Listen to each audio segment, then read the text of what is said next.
வணக்கம். இது வந்து ரேசன் அரிசி. இந்த ரேசன் அரிசியை வந்து நம்ம அப்படியே யூஸ் பண்ண முடியாது. அது ஒரு மாதிரி பழுப்பு கலரில் இருக்கும். ரெண்டாவது அதில் ஒரு மாதிரி ஸ்மெல் கூட வரும். அது நிறையா பேருக்கு பிடிக்காது.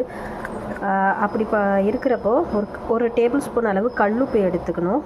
அந்த கல்லுப்பை இந்த அரிசியில் போட்டு எவ்வளோ அளவு வேணுமோ அந்த அளவு கல்லுப்பை இதில் கூட போட்டு நல்லா அரிசியை 5-6 வாட்டி நல்லா களைஞ்சு ஊற வச்சுட்டு திரும்ப அரைக்கிறதுக்கு முன்னாடியும் ஒரு 2 தடவை நல்லா கழுவிட்டு எடுத்து பார்த்தோன்னா அந்த அளவுக்கு பழுப்பு நிறமாக இருக்காது, வெள்ளையாக தான் இருக்கும்.